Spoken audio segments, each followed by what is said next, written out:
Evangelho segundo o Espiritismo, capítulo 28, coletânea de preces espíritas. Pelos obsediados. A obsessão é uma das piores ações que existem, uma das piores doenças que existem, um dos piores adoecimentos que existem dentro da humanidade. Deem o nome que quiserem dar, mas é um dos piores, é um dos mais complicados de se resolver, porque envolve paixões, sentimentos, emoções, reações mentais, reações emocionais, um conjunto de energias poderosas que a nossa mente é capaz de emitir, entranhada e embrenhadas, transformando as pessoas nessa coisinha maravilhosa que somos nós.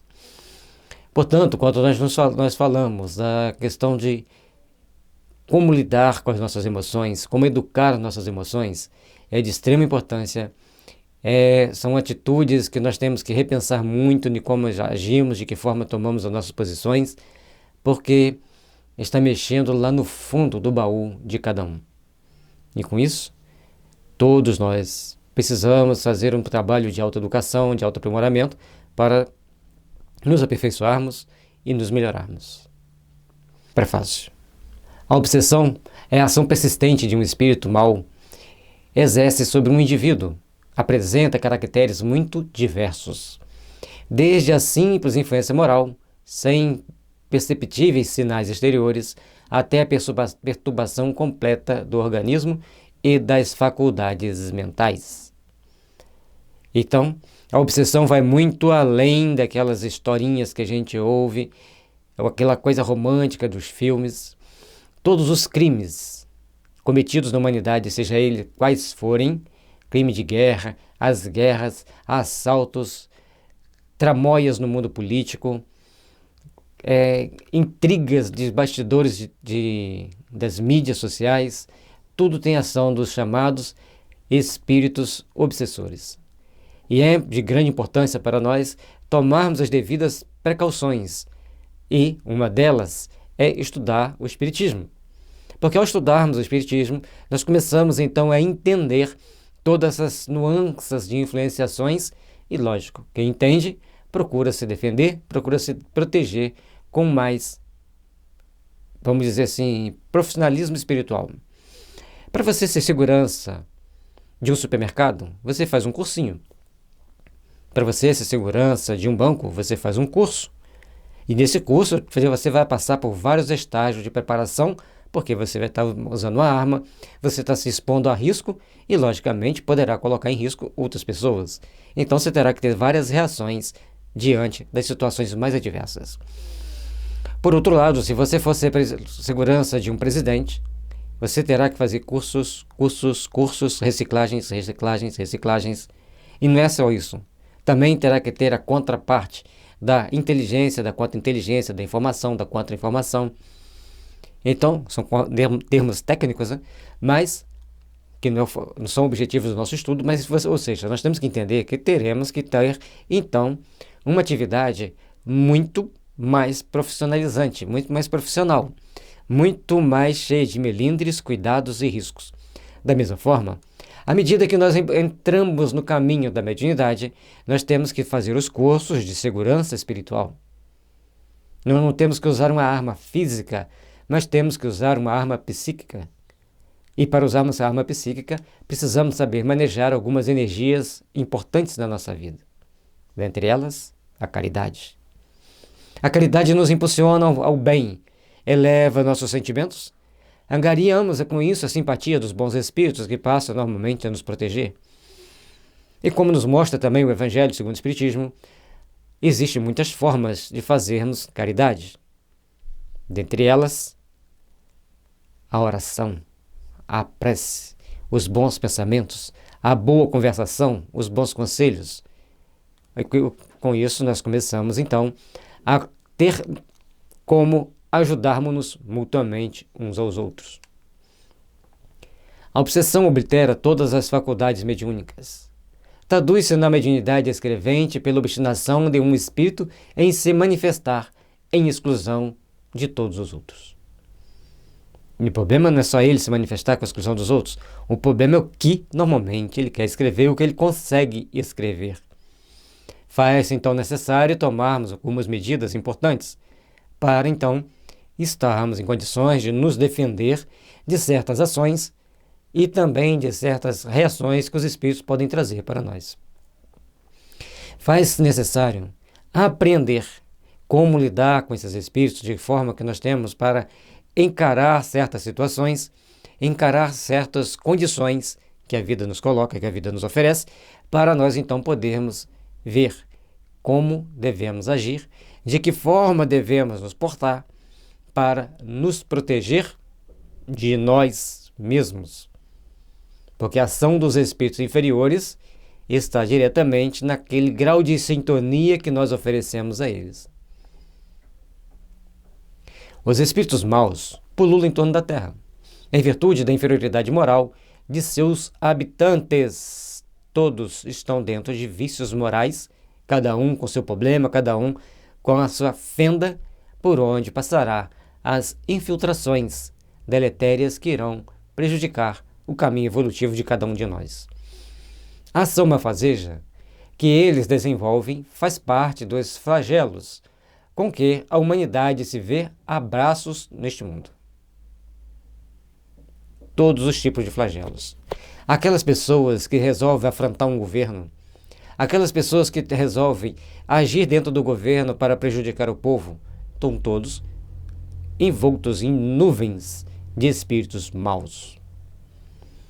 E somente a oração, bem feita, bem sentida, é que vai fazer com que tenhamos condições de nos melhorarmos, nos aperfeiçoarmos e conseguirmos, assim, dar os passos no caminho da nossa evolução, do nosso aperfeiçoamento. É necessário, meus irmãos, trabalharmos intimamente pelo nosso fortalecimento, pelo nosso engrandecimento, para que o nosso amanhã seja repleto de luz, de paz e de harmonia. A ação malfazeja que eles, os maus espíritos, desenvolvem faz parte dos flagelos com que a humanidade se vê a braços neste mundo. A obsessão, como as enfermidades e todas as tribulações da vida devem ser consideradas prova ou expiação e, como tal, aceita, entendida, compreendida e tratada. No item 27 do capítulo 5 do Evangelho segundo o Espiritismo, está uma passagem muito importante, que o sofrimento faz parte da vida na Terra. São inerentes às nossas imperfeições morais, são inerentes às nossas condições, ao nosso karma, a causa e efeito. Mas temos que ficar bem atento, porque podemos estar sob a influência de espíritos missionários do bem para auxiliarmos a humanidade a resolver suas dores, ou aquela pessoa que está diante de nós a resolver suas dores. Portanto, as leis divinas, como nós viemos estudando ao longo do Evangelho, não é uma coisa fixa, é uma coisa que te dá um norte, te dá um limite de ação. Enquanto você estiver nesse padrão vibratório, você não pode passar dessa faixa, dessa etapa. À medida que você muda a sua faixa vibratória, novos caminhos se abrem para que você siga. É o livre-arbítrio, é a livre determinação das nossas ações. Então, o karma, ou causa e efeito, nos dá um limite, um norte de ação. À medida que nós nos propusemos a nos melhorar, a nos aperfeiçoar, então novas portas se abrem, novos caminhos se abrem, e nós teremos então condições de seguir por novas observações, por novas etapas evolutivas. É de grande importância para nós entendermos, refletirmos, para podermos caminhar com segurança, com responsabilidade, ao longo da nossa existência, para um caminho iluminado, onde as bases do Evangelho sejam bem edificadas em nossas almas, e essa base do Evangelho bem edificada em nossas almas nos impulsiona, nos faz evoluir automaticamente e seguir também por um caminho menos áspero, menos cheio de riscos. E mesmo que tenham riscos, nós, tendo uma boa base do Evangelho, saberemos suplantar, superar e caminhar para a luz. Do mesmo modo que as doenças resultam das imperfeições físicas que tornam o corpo acessível às influências perniciosas exteriores, e essas imperfeições físicas são derivadas das nossas condições mentais e emocionais, como ensinou Hahnemann, e ele deixou bem provado isso.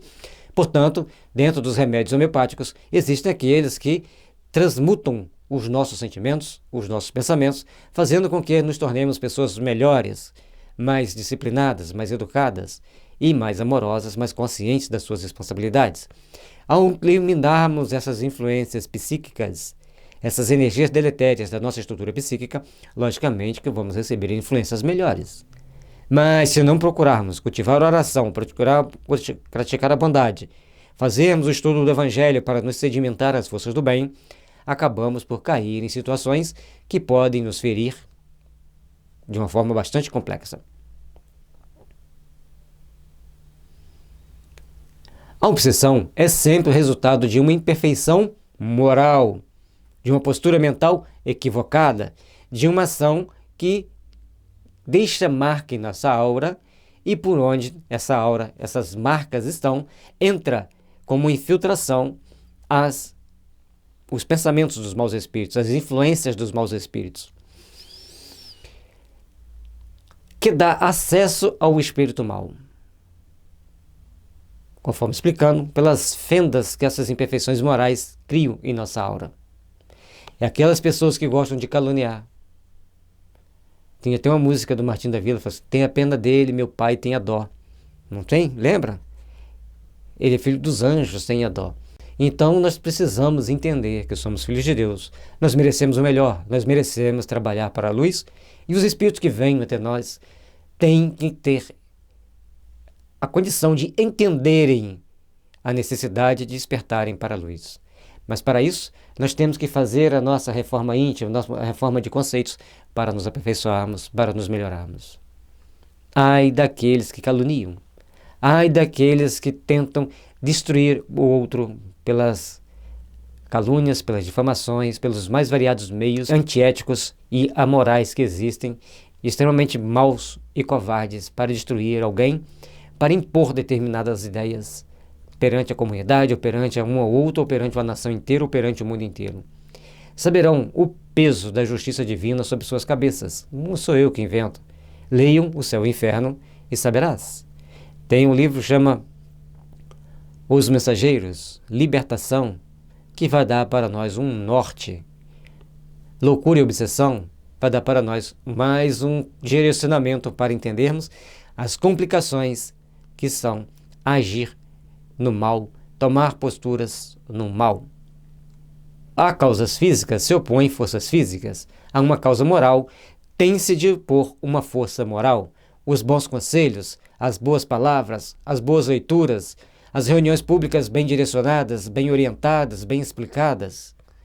Com isso, nós vamos começando a depurar-nos para buscarmos influências espirituais superiores, para buscar sintonizarmos com espíritos bons, espíritos que têm objetivos de transformação íntima e também de ajudarem a transformar a humanidade. Para preservá-lo das enfermidades, fortifica-se o corpo. Uma boa alimentação, e boa alimentação não é comer muitas variedades de cada vez, mas comer segundo a medicina ayurvédica, 3 a 5 alimentos que se complementam, que se completam, que sejam amigos, sejam complementares, porque determinados alimentos, se nós misturarmos, nós nos adoeceremos. Por exemplo, limão com tomate, manga misturado com qualquer outra coisa, pêssego misturado com qualquer outra coisa, nos intoxica, assim como banana com arroz é um veneno para os rins.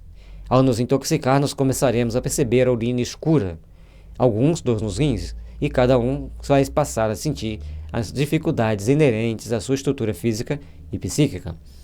Então, os alimentos temos que saber misturar os alimentos.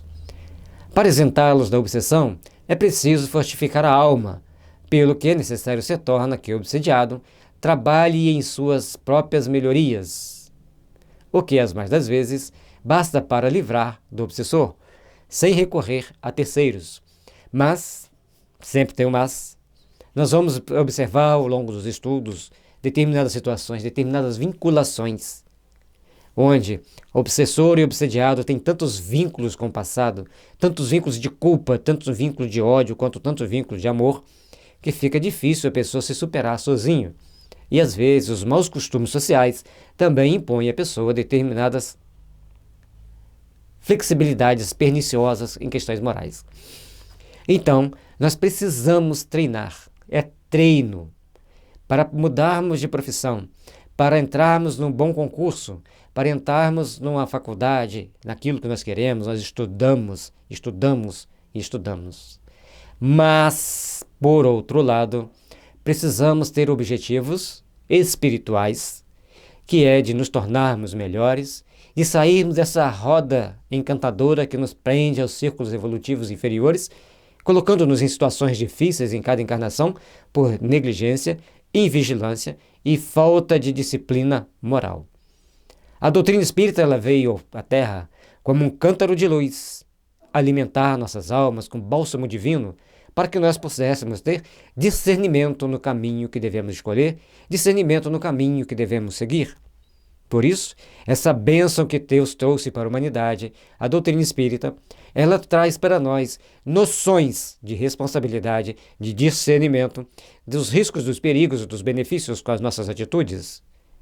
Portanto, vamos ficar atentos, vamos ser vigilantes para procurarmos construir o nosso mundo íntimo, uma fortaleza psíquica, uma fortaleza que nos impulsionam ao bem, que nos direcionam ao amor, à caridade, à fraternidade. O auxílio destes nos faz indispensável quando a obsessão degenera em subjugação e em possessão, porque aí, não raro, o paciente perde a vontade e o livre-arbítrio. Então, nós sempre precisaremos da ajuda de terceiros quando entra na possessão, na subjugação. E aqui vem um detalhe muito interessante. Alerta-nos os espíritos. E muitas das vezes, em palestras públicas, a gente ouve isso, fala das obsessões simples. Elas são tão simples, que são tão discretas, que nós nem percebemos que somos obsediados. É quando a pessoa fala assim, eu posso fazer, todo mundo faz. Aí assiste uma coisinha aqui na internet, outra coisinha ali na internet, bebe, ingere uma bebidinha aqui, outra bebidinha ali, todo mundo faz. Mas a quem tem compromisso com a mediunidade, tem um compromisso que ele não pode vacilar. E o álcool, as drogas, criam facilidades, rompem barreiras para que a espiritualidade inferior haja na vida do médium. E muitas das vezes, não é porque os bons espíritos vão se acovardar. Ah, ele bebeu, eu não gosto dele, deixa ele para lá. Não é isso. Quando você bebe, quando você come muita carne, quando você bebe muito, come muita coisa industrializada, você cria aberturas na sua aura, por onde as frequências baixas dos maus espíritos passam e começam a te influenciar. E de repente você vê o médium soltando uma frase que não poderia, falando determinadas histórias que não deveriam, e pior ainda, quando ele toma ações, atitudes que não deveria tomar. Então, muito cuidado, muita vigilância requer de todos aqueles que se embrenham pelo caminho da mediunidade. Aí, já sei, você vai falar assim, não quero ser médium, eu gosto de beber, eu gosto do churrasco, mas a questão não é querer ser médium, é ter assumido a responsabilidade perante os espíritos superiores em ser médium. E aí, a responsabilidade de saber se conduzir aqui na Terra é absolutamente sua. Todos nós, todos, estamos envoltos em uma nuvem de testemunha.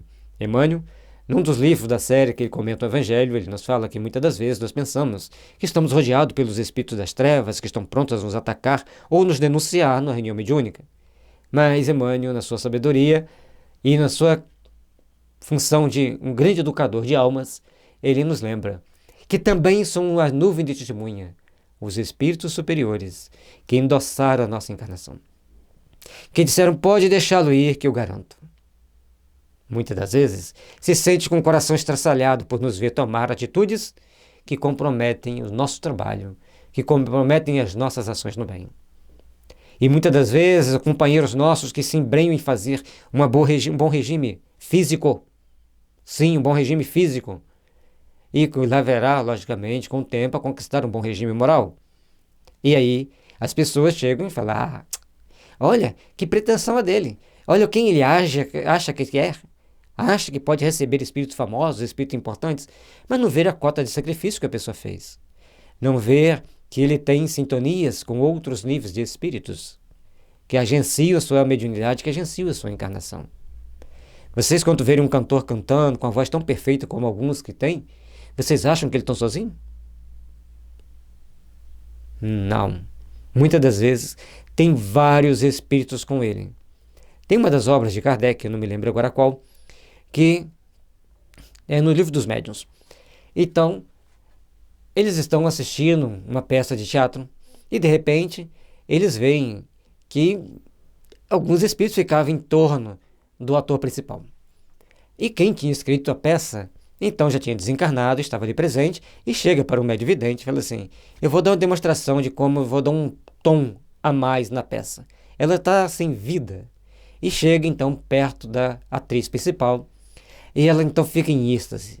E ela representa com tamanho esplendor que as pessoas começam a ficar incomodadas. E um camarote ao lado, então duas senhoras que estão ali, chega um espírito, cochicha com elas, e elas se saem. Vamos embora. Ali nesse texto, Kardec nos mostra o conjunto de influenciações espirituais que acontecem na nossa vida, de um bom espírito, mostrando o poder que é ele estar do lado para fazer aquela transmissão de energia para que a pessoa passe a palestra com mais vida, faz a cena com mais vida. E, por outro lado, um espírito mau, vingativo, leviano, que levou as duas damas a saírem dali, sabe Deus para onde ir. Então, nós entendemos que tudo está encadeado num processo de informações que nós devemos procurar, então, vivenciar. A vontade e o livre-arbítrio são extremamente importantes, mas a ajuda externa também é divina. E todos nós temos direito a essa ajuda externa quando pedimos aos espíritos força para nos vencermos moralmente. Faz necessário, então, meus irmãos, começarmos então a trabalhar o nosso íntimo, trabalhar o nosso aperfeiçoamento ético e moral para os padrões crísticos, para onde estivermos na Terra ou em outros planetas, mantermos o caminho reto que nos conduz ao Pai. Certa vez ouvimos uma entrevista de um atleta que ele era jovem, estava com uns 17, 18 anos, ele levantava 4, meia, 5 horas da manhã e corria por uma estrada por 2 horas antes de ir trabalhar. E as pessoas, alguns passavam: que maluco está correndo aqui de madrugada? Cada um dizia lá umas besteiras. Mas passou uma pessoa e falou assim: você está treinando muito, eu tenho observado que você está treinando. Então vou te conduzir a alguém que vai aperfeiçoar suas técnicas, que você vai ser um grande atleta. Então, esse jovem foi, treinou e ganhou uma medalha de ouro. Então, quando a gente vê alguém treinando assiduamente, lógico, vamos encontrar pessoas que criticam, pessoas que falam asneiras, assim como vamos encontrar pessoas que incentivam, que estendem as mãos. Da mesma forma, quando nós nos predispomos a crescer espiritualmente, nós vamos encontrar espíritos que tentam nos cercar de todo jeito.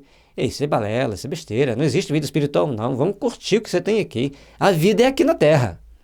Assim também como vamos encontrar aqueles espíritos que, concentradamente, inspiradamente, nos impulsionarão para as realizações sublimes da alma. Fiquemos atentos e saberemos encontrar a paz e saberemos vivenciar o sentimento de amor em nossas vidas. Quase sempre a obsessão exprime a vingança que um espírito tira, que, com frequência, se radica nas relações que o obsidiado manteve com ele em precedente existência. Veja capítulo 10, item 6, capítulo 12, itens 5 e 6. Então, para nós vermos a questão do obsidiado, ir lá atrás, nesses capítulos, fazermos um estudo, observarmos o que está sendo dito, então compreendermos melhor o que é obsessão. Nos casos de obsessão grave, o obsidiado se acha como que envolvido e impregnado de um fluido pernicioso, que neutraliza a ação dos fluidos salutares e os repelem. É desse fluido que importa desembaraçá-lo. Ora, um fluido mau não pode ser eliminado por outro fluido mau. É por isso que, como a homeopatia trata pelas qualidades dos sentimentos, pela multiplicidade de sentimentos compatíveis com o remédio a ser indicado, quando indica-se um remédio apropriado dentro do padrão compatível descrito por Hahnemann, a pessoa tem melhoras magistrais nos primeiros dias, nos primeiros meses, e ela vai se fortalecendo. E muitos espíritos que a obsediavam começam também a se melhorarem, porque a homeopatia expande a aura quando empregada corretamente. É desse modo que a gente tem que procurar entender que temos ajuda para se livrar de uma obsessão por oração, por tarefa caritativa, pelo passe, pelas reuniões de desobsessão e com a homeopatia e com os florais indicado corretamente. Os florais não vão expandir a aura, vão mudar emoções. E aí exige mais vigilância, existe mais interação entre terapeuta e cliente. Esse fluido mal é o que vai gerar as doenças hoje e amanhã. É esse fluido mal que vai trazer os problemas que nos aprisionam a um passado criminoso ou nos libertam para um caminho de luz. Depende de como nós interagimos e reagimos a esse fluido para nos tratarmos, para nos aperfeiçoarmos. Mediante a ação idêntica à do médium curador, nos casos de enfermidades, cumpre-se elimine o fluido mal com auxílio de um fluido melhor, que produz, de certo modo, o efeito de um reativo. Muitas das vezes, quando nós nos aproximamos de uma pessoa muito obsediada, ou sob a ação de espírito mau, ou muito imperfeito, ou às vezes de espíritos que são inferiores, mas inferiores porque eles não entendem as regras do mundo espiritual. Então eles ficam perto de alguém que pensa como ele, que age como ele, que saiu dos mesmos sítios do plano espiritual. Então a gente se aproxima desses espíritos, dessas pessoas, e eles começam a se sentir mal, começam a se sentir assustados. E já vi uma pessoa que ele chegou diante, foi visitar uma família, e lá alguns primos brincavam. Quando ele chega perto, as crianças saem correndo, dão um grito e saem correndo assustadas, e não se sentiam bem quando ele se aproximava, criando assim uma coisa: o que está acontecendo aqui?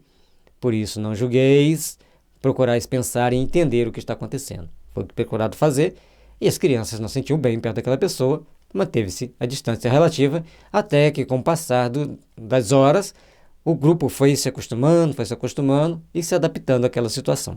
Então, existem situações de interação entre as pessoas, e entre pessoas e espíritos, que transcendem o nosso entendimento comum, transcendem ao nosso sentimento, aquilo que a gente quer entender, que a gente quer aceitar.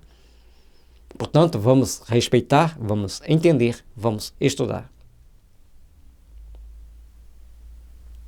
Então, esse efeito reativo que tem do espírito que está treinado a fazer o bem para um que nem sequer às vezes pensou no bem ainda, é uma energia perigosa, muito intensa e que causa reações muito diversas. Por que é perigosa? Porque o médium, o bom médium, ou o bom religioso, que não é só espírita que é médium, não é só espírita que é médium curador, não é só espírita que trabalha no bem, outras religiões vão fazer isso também. Ele tem que ter o cuidado, porque assim como ele vai repelir alguns, que vai assustar alguns, vai atrair outros. Eu costumo dizer que a mediunidade, para quem está começando o trabalho, é aquela pessoa que acende uma vela para caminhar à noite e deixa-a na frente dos olhos. Moscas e marimbondos virão na direção da lâmpada e poderão ferir-lhe os olhos. À medida que ele vai treinando a usar a mediunidade, ele aprende então que ele não pode segurar a vela na frente dos olhos, ele vai segurá-la ao lado. Vai iluminar seu caminho do mesmo jeito. Os riscos dele se ferir serão menores. E quando o médium está bem treinado mesmo, ele já não usa mais uma vela, ele usa uma lanterna e direciona o foco. Então, nós precisamos entender o treino com a mediunidade para nos defender de nós mesmos. Esta ação mecânica, mas que não basta. Não basta só dar o passe, não basta só ajudar, não basta só dar homeopatia. Necessário, sobretudo, é que atue sobre o ser inteligente que está ali, encarnado e acoplado, ou acompanhando o outro de forma como espírito desencarnado. Se não soubermos orientá-lo, se não soubermos agir para esclarecê-lo, ficaremos todos nós presos em determinados pontos, em determinadas situações, que nos atrapalhará o crescimento para a luz. O ser inteligente, ao qual importa você possa falar com autoridade, que só existe onde há superioridade moral, onde há prática do Evangelho. E prática do Evangelho não é só falar do Evangelho. Prática do Evangelho é viver o Evangelho. Quando maior for esta, tanto maior será, igualmente, a autoridade. E aqui tem algumas observações muito importantes. Nós tínhamos uma colega de tarefa que ela era bem perturbadinha. E ela estava sempre implicando com alguém, sempre tomava atitude com alguém. E, lógico, ninguém levava ela muito a sério, porque entendia que ela tinha problema. Existia duas crianças que elas não respeitavam ninguém. Eram, como a pessoa costuma dizer, não vou dizer essa palavra muito forte não. É essa mesmo que vocês pensaram. Então eram crianças bem difíceis de lidar. Quando essa amiga nossa que tinha problemas chegava para eles, vocês sentam aqui e ficam quietinhos. E eles ficavam igual estátua, nem se mexiam. Essa força moral que ela tinha com eles, ela não tinha com ninguém, só com eles. E ninguém tinha essa força moral com eles. Então, essa situação faz com que nós comecemos, então, a entender a vida espiritual. Nós começamos a entender as reações que todos caminham, que todos procuram impulsionar a vida para as realizações do amor, da paz e da fraternidade. E assim também como essa força leva muitas pessoas por caminhos tortuosos de dor e sofrimento. A história da humanidade está repleta de pessoas que, portadoras de certo magnetismo e de certa influência moral sobre um grupo muito grande de espíritos encarnados e desencarnados, porque ninguém governa só um lado da vida, levou grupos humanos a tomarem atitudes insanas. Portanto, a mediunidade foi ser esclarecida pela doutrina espírita, não criada pela doutrina espírita. A doutrina espírita diz: existe a mediunidade, existe a influência dos espíritos. Os espíritos gerenciam nossas vidas e influenciam-na para ações boas ou más, de acordo com a inclinação de cada um. A partir dali, a responsabilidade passou a ser pessoal e intransferível, mesmo na possessão e na subjugação. Porque ali passa então a ser a responsabilidade da família. A família tem que amparar, a família tem que acolher, a família tem que ajudar. E não é tudo. Para garantir-se a libertação, cumpre induzir o espírito perverso a renunciar aos seus maus desígnios, fazer que nele despontem o arrependimento e o desejo do bem, por meio de instruções habilmente ministradas, em evocações particulares. Objetivando a sua educação moral, pode-se então lograr a dupla satisfação de libertar um encarnado e de se converter um espírito imperfeito. Isso aqui, esse parágrafozinho aqui, é a síntese de tudo que nós temos que fazer numa reunião mediúnica. Conversar com o espírito, orientar o espírito, mostrar para o espírito que ele já cansou de fazer o mal. O tempo dele na maldade já expirou, ele já está no limite, não tem mais como fazer o mal. Ele vai ter que reencarnar, passar por etapas reparadoras, passar por etapas que os fazem despertar para novas realidades, para novas ações que nos impulsionarão a restabelecer a vida, a restabelecer os nossos sentimentos. Essa satisfação de libertar o encarnado da obsessão, das dores e converter um espírito imperfeito ao bem. O médium tem que saber que essa alegria, esse sentimento íntimo de fortaleza interior, ele não pode, às vezes, externar, até mesmo com seus companheiros de equipe, porque, coitados, ficam perdidos. Acham que cada um tem seu ego a ser massageado, e aí esquecem-se que somos uma equipe. E para sermos equipe, todos têm sua parcela de contribuição. Então tem uma equipe mediúnica. Se tirar um integrante da equipe, não é mais a mesma equipe, é uma equipe com menos um integrante. Então nós temos que estar cientes da nossa responsabilidade, do nosso compromisso de sabermos agir de forma compatível, de forma coerente com a nossa necessidade de evoluir, com a nossa necessidade de estarmos cada dia melhores.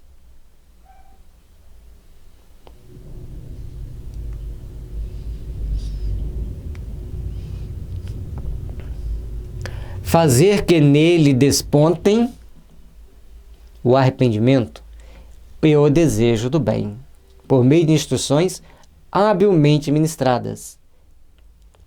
A questão de invocações particulares, na reunião mediúnica, a gente não evoca, eles chegam para se comunicar de acordo com aquilo que os nossos mentores estabelecem para aquele dia, para aquele trabalho.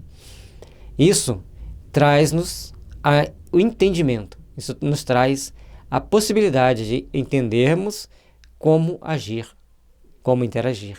E a experiência vai lhe dizer como lidar com as situações.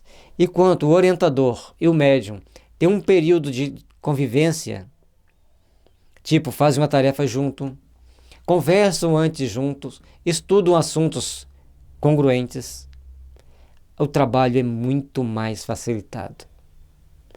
Se um pegar um livro para ler e o outro pegar também o mesmo livro para ler, dobra-se a força magnética para aquela hora, porque os espíritos vão vir de acordo com os padrões vibratórios daquele livro. Ah, mas então eu não posso ler qualquer livro? Pode, deve, segue a sua intuição. Agora, está lendo o livro, viu que está muito aquém da moralidade cristã, deixa de lado. Pega um livro de maior moralidade cristã. E para os médicos que estão em treinamento, o que é recomendado? A codificação e depois a série André Luiz, ou série Nosso Lar. A série na sequência. Faça um curso. É sequencial. Ah, mas a gente faz o estudo A, o estudo B. Você faz o estudo A, o estudo B na Casa Espírita, estudo sistematizado da doutrina espírita, estudo minucioso do Evangelho, estudo da mediunidade, mas em casa, criatura, pegue o livro e leia, instrua-se. Se você quer passar num concurso, vou fazer de novo paralelo. Você vai lá no cursinho, você faz o seu curso, você assiste a aula. Você fica até tardão lá estudando, extremamente concentrado, para poder passar naquela prova. Agora nós estamos falando para você de uma prova muito especial. Essa prova é extremamente importante, que ela vai definir todas as suas próximas existências. O aprimoramento espiritual, não vale a pena um esforcinho a mais? Não vale a pena uma dedicação a mais? É isso que precisamos empreender, é isso que precisamos colocar em prática na nossa caminhada evolutiva. E também é isso que vai fazer a diferença na hora de você conversar com o espírito, porque você já interiorizou valores éticos e morais que estarão irradiando de sua aura, contagiando aquele irmão ali necessitado.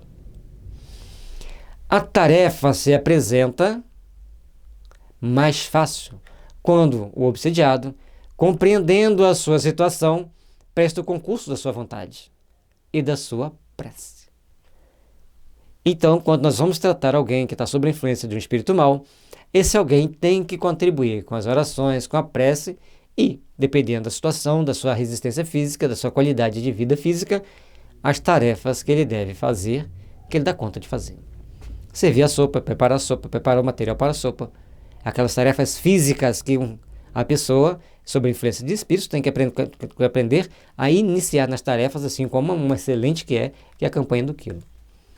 A campanha do quilo é um grande remédio para tratar obsessão. Aqui nesse tópico ele faz algumas referências a outros capítulos. Capítulo 10, Bem-aventurados que somos misericordiosos. E número 6, reconciliar-se com o adversário. E capítulo 12, amai vossos inimigos, os inimigos desencarnados, que está no tópico 5 e 6. É importante a gente ir lá dar uma olhada, dar uma estudada para ver o que nós temos que nos melhorarmos para buscarmos melhor sintonia, buscarmos estar na companhia de bons espíritos. E na outra parte, ele sugere o estudo da segunda parte do Livro dos Médiuns, que é das manifestações espíritas, capítulo 23, da obsessão. Aí vai falar da obsessão simples, a fascinação, subjugação, causas de obsessão e meios de combater a obsessão. Então, tudo isso que você buscar também no YouTube, nós temos o estudo do Livro dos Médiuns e temos o estudo do capítulo 23 do Livro dos Médiuns, da segunda parte.